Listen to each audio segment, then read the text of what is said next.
So I'm just asking you to please drop us off He where we're just supposed said to go. we don't want to all. walk. Helen Turk hit record when the driver began demanding she and her friend, who's black, get out of the car before their trip was over because the ride was taking too long in traffic. They refused. Then this happened. So I'm just asking you to please drop us off He where we're just supposed said to go. we don't want to all. walk, and it's your job to drop us off, and that's it. Like, he didn't say You know what? you're like a. He didn't even say anything rude or like insulting. I was here the whole time. Wait, okay?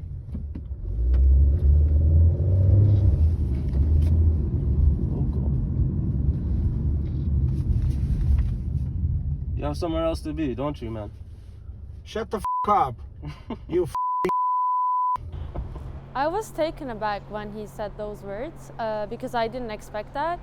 And I was just saying, oh, how can you even say that? Like, nobody's allowed to say that. I was shocked.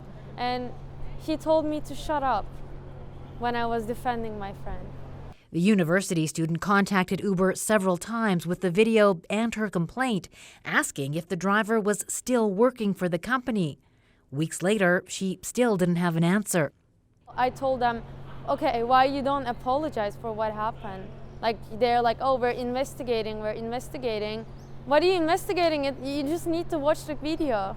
Then things took another turn.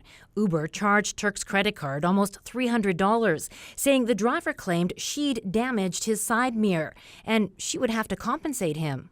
I didn't damage a mirror, and it's ridiculous to charge me like out of the blue like that. Uber never told Turk what action, if any, it took against the driver. Instead, she heard through Go Public that the company says it removed him from the platform as soon as it became aware of the incident. But when asked for details and dates, since Turk had to report the incident several times, Uber refused. The company says Uber does not tolerate any form of racism. It also has a detailed zero-tolerance policy.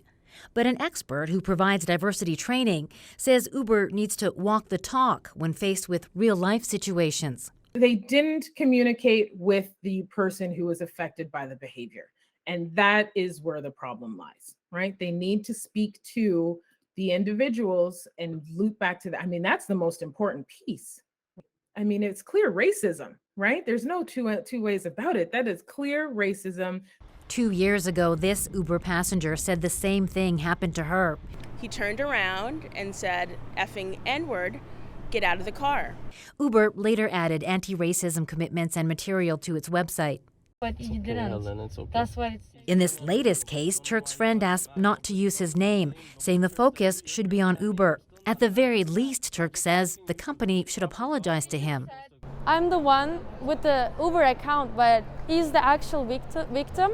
So I would appreciate it if someone apologized to him. The driver couldn't be reached for comment. Uber refunded the charge for the mirror after hearing from Go Public. Turk says she's stopped using the ride service. Rosa Marcatelli, CBC News, Calgary.